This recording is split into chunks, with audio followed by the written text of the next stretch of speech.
bit of rotation where the front of the leg on the right is a little more constricted, and it's almost more going through the back of the leg on the left.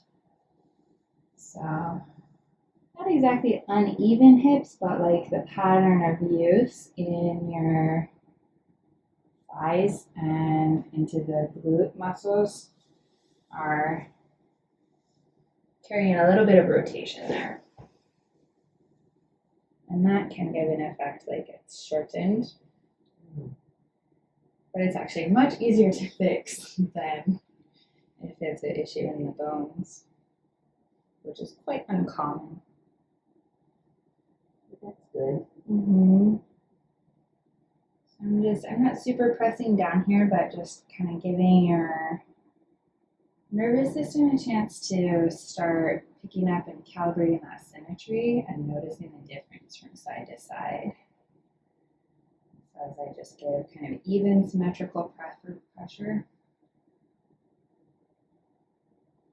you might be able to feel it's actually going to automatically start readjusting to be more level. So just taking that little bit of time to notice and feel into how the symmetry of your body is working gives that, like your low brain that's kind of subconsciously operating all the muscles of your body, gives it a chance to recalibrate what it's doing there.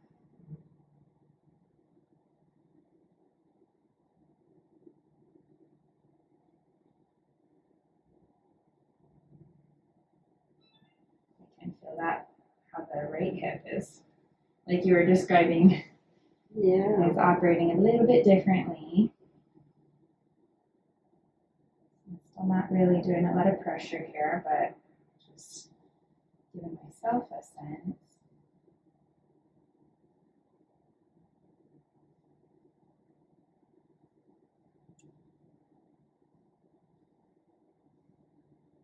Okay.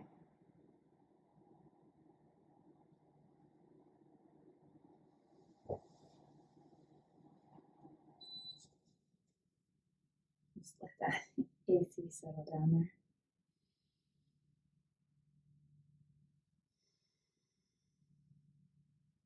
So right off the bat, I want to loosen up that right hip, since that's especially drawing your attention when you're walking and doing yoga, twisting through your days.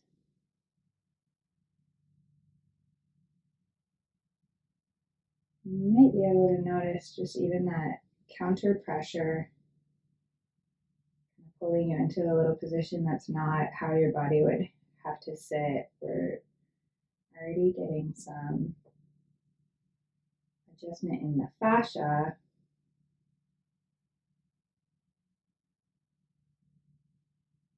which is really important. The fascia sheets are almost like saran wrap, kind of wrapping around all the muscles. Have you ever done any fascia work specifically, or? Yes, actually. I went to a yoga class that was just a myofascial release. Awesome, yeah. But I haven't done it in a long time. Yeah, those yoga classes really focused at that can do a super good job of helping tune into, to be able to feel the fascia and feel the difference between what is the work of the muscles and what is the work of the fascia. Yeah. And then that builds up your coordination and move through space a little more smoothly. And that's a big part of the job of the fascia, to kind of assemble the many points of data that your brain is using to figure out where your body is in space.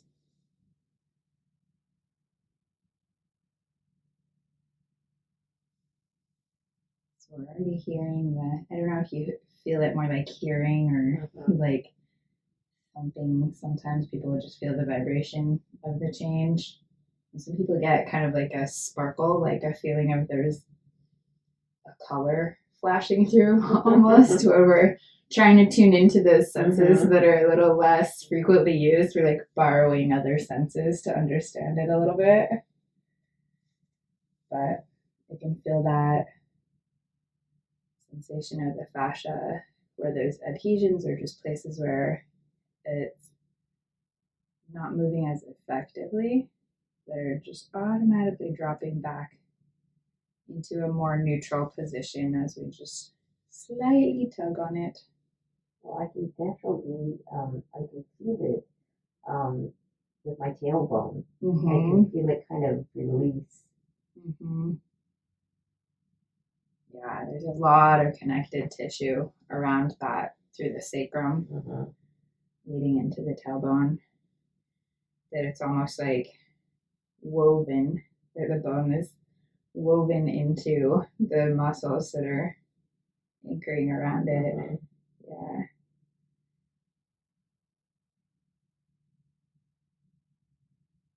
It's awesome to get that movement. So it feels fairly neutral actually leading into the actual hip socket here. But there's this little bit of a band. Can you feel that? Where it's where it's stiffened up a bit. But most of the tissue through that area is very healthy feeling. Like really, like it's just doing its job. It's not having to work especially hard. So is that the IT band then? Right here, no. This is sort of just a group of the fibers of the glutes. So we probably have 2 different layers of the glutes going as I'm tuning in a little deeper on the direction of the fibers. So we have the gluteus maximus, and then medius is also kind of threading there. So we've got a little bit of that somewhat more vertical fibers engaged, but it feels like it's more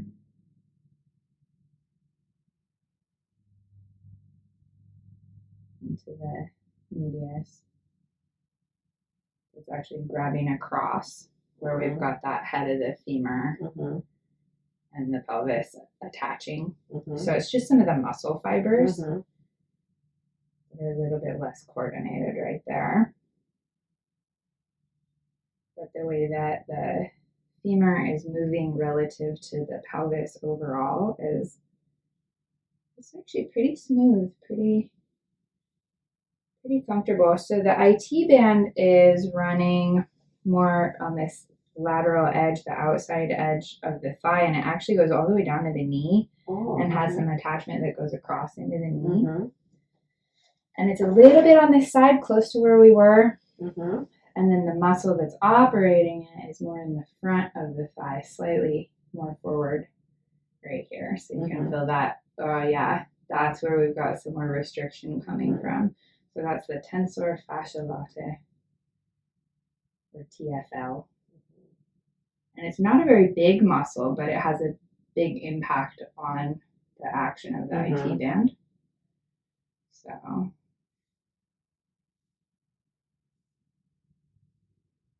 that feels pretty good where the IT band is giving you like the amount of structure that you want it to. Right at the knee, there's a little more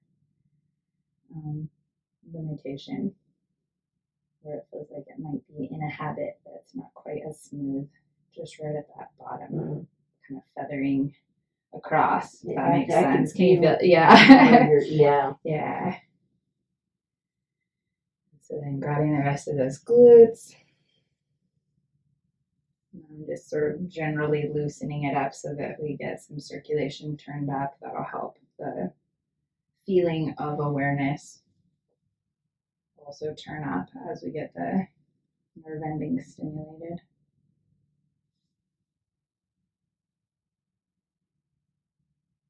For both of us, you'll be able to feel it better, and I'll be able to feel it better. Yeah, I can feel that deeper. Are you generally pretty sensitive? Would you say you're like you get a lot of information from your body? I think I do. Yeah. Actually, I think so.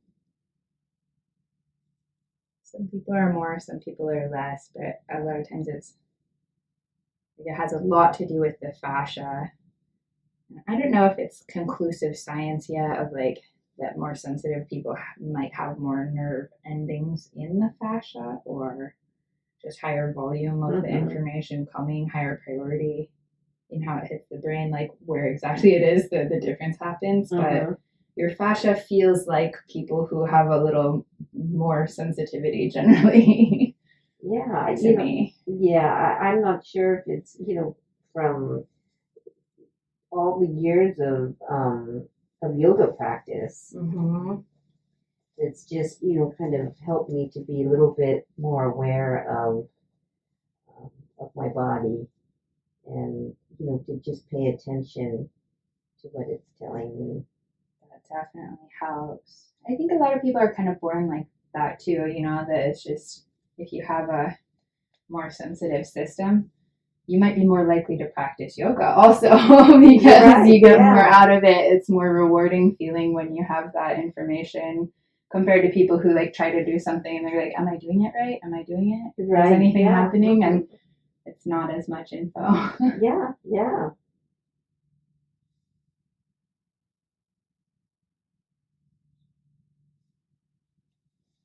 So just kind of evening that set of both glutes.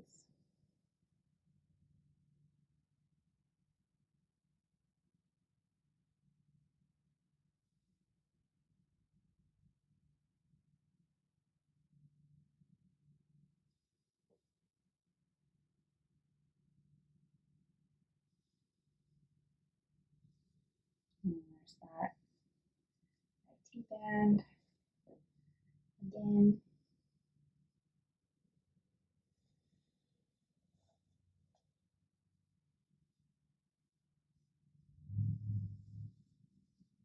I'm gonna get back into the hips, but it's nice to just kind of get everything coordinated and starting to fall open on the front end. Okay.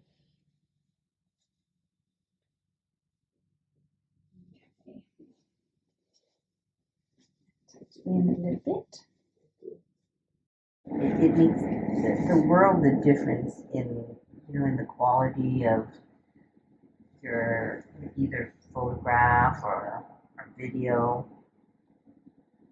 Absolutely.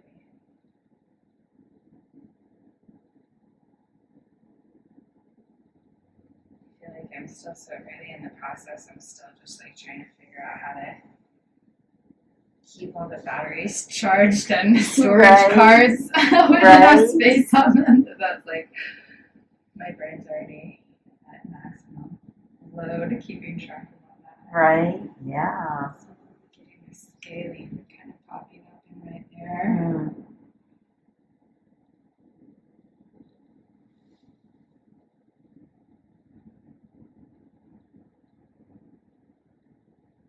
Yeah, so I think that's been trying to create some stability to avoid that rotator cuff issue for a long time.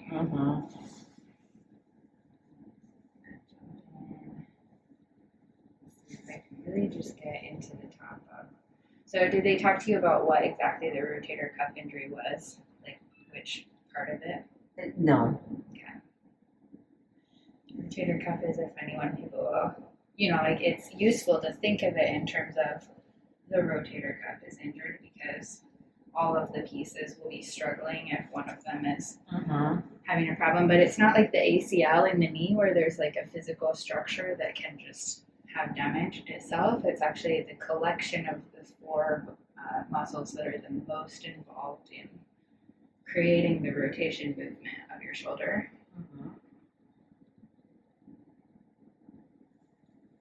My guess, based on where we're picking up the little bit of scar tissue here, is actually that it is the pec minor that you got damaged. Does that match with how it felt at the time? Like kind of more in the front? Yeah. It was, and I was paddling, canoe paddling. That makes sense.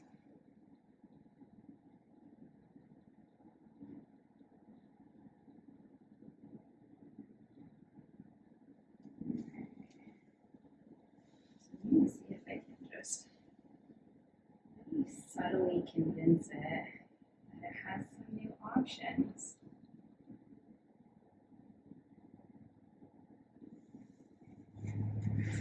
10, 15, 20 years. Mm-hmm.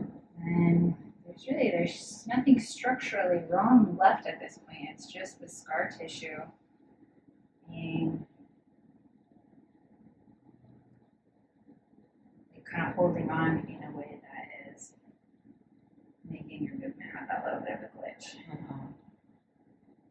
So if we can loosen up the scar tissue and let it reformat even a little bit, you never know how much change you can get out of that.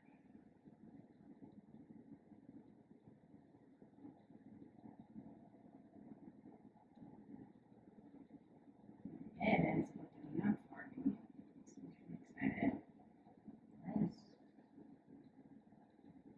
Feels good. Good.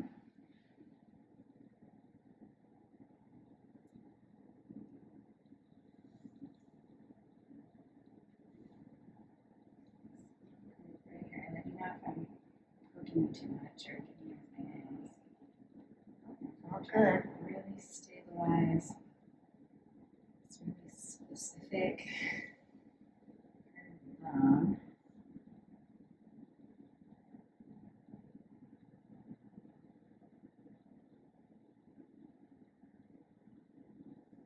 if you even just kind of imagine what it would be like if your humerus could open up a little wider here.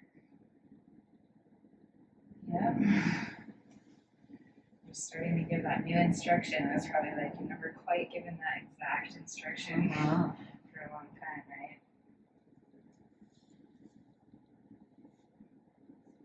A little bit different movement there.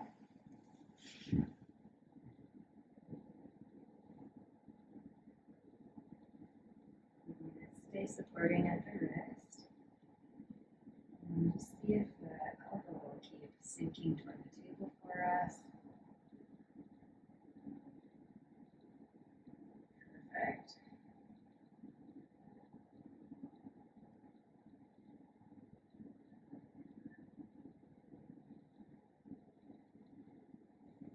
Just getting a little traction, some space.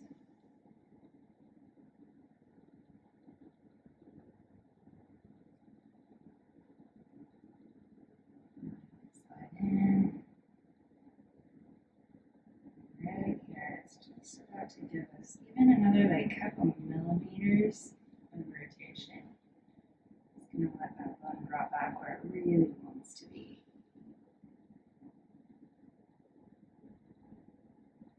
Getting some. Nice.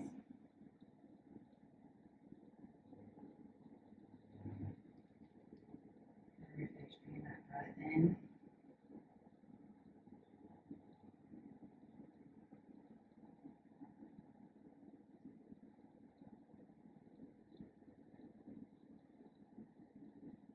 Beautiful.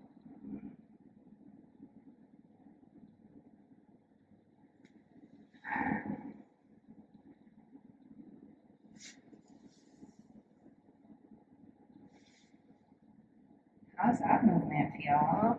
That's a little different. I'm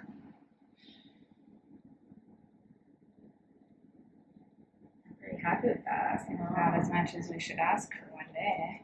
Yeah.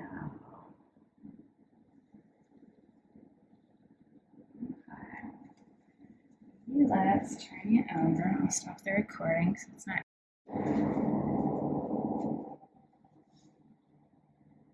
Okay. So feeling the difference on those shoulders, what are you feeling? It feels so comfortable and warm. Good. We are definitely laying flatter now for this. Both sides, we got some good opening up where it's going to show more ability to take that outward rotation. So that allows us to like really, when the shoulders can rotate the arms further out like that, Mm-hmm. then that gives a lot more space through the rib cage for that sensation of like when you're doing yoga and they're saying heart opening, right? That it's exactly this space of the sternum and the rib cage and that relationship with the humerus where that heart opening is going to happen. Where literally you're getting more space and inside the body. It doesn't take a lot, like a few millimeters here and there can make a completely different impact on your sensation of smoothness and fluidity of movement and just comfort as you're doing your day-to-day. Mm-hmm.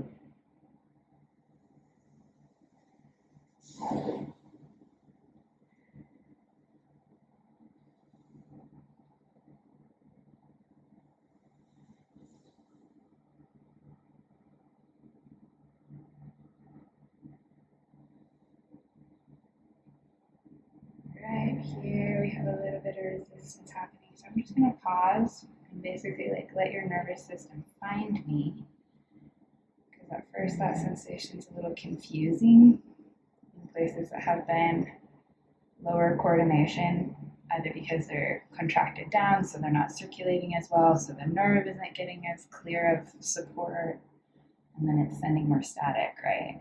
Mm-hmm. And so just creating this sensation that really demands that the nerve carry this clearer information. And we're sending information up the sensory nerve, and then the motor nerve that it corresponds with that is going to start sending instructions that are more efficient, because it can tell what it's doing. Like turning the light on when you're trying to get yourself a glass of water.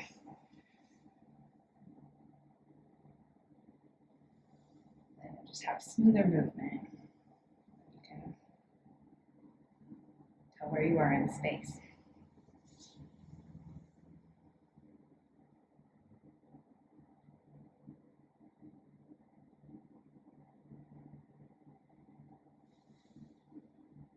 This side of the spine, we've got a really similar little spot where it tried to grab and give you some extra stability, some little jarring movement long ago, but we're going to convince that little tiny place in that muscle that your environment is actually quite safe and stable now, and there's no reason for it to hold on anymore. It can totally let go. Nice. Especially on the out breath, you get that result, right?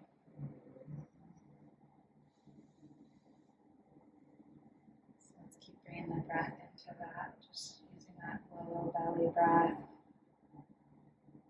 which gives the neck muscles a break. And that out breath. And the more you practice that, the easier it gets. Or if you're even just kind of hanging upside down, doing an inversion, or laying in bed or whatever, you just really focus on the spot that feels like it's not quite right in the neck, and just listen almost to the little song. Listen to the little song of that little spot right as the breath is spilling out. That's when you have the most power to revise what the nervous system is kind of stuck repeating.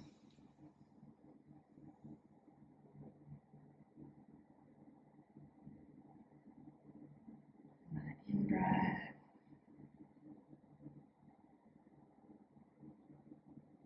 Nice. Perfect.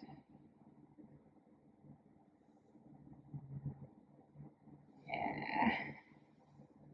It's kind of fun to just be talking about it more sometimes. It's like it'll all happen automatically whether I talk about it or not, but I think it helps sometimes to do it on purpose, to just chat all the way through it so that you can repeat it later too, because you don't really need me pressing on it in order to get the effect once you know the feeling to remember. I mean, it always feels good to have somebody else do it. Yeah. But you can get yourself some really good relief if you know exactly how to tune into those spots. It's way more relaxing to let somebody else do the hard work.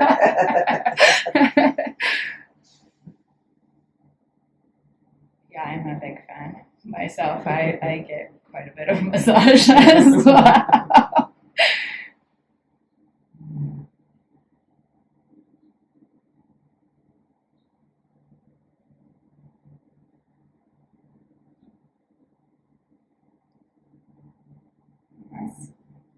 got a lot more space to give us. It's just gonna tumble out like a waterfall.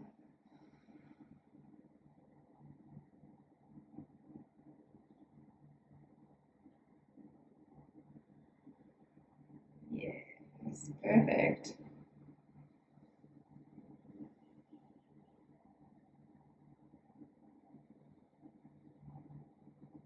Nice. We got so much space out of those muscles that were laying right along the spine that that cervical vertebrae just dropped right back into place. It didn't need any pressure or fancy moves. They just all want to go home, you know?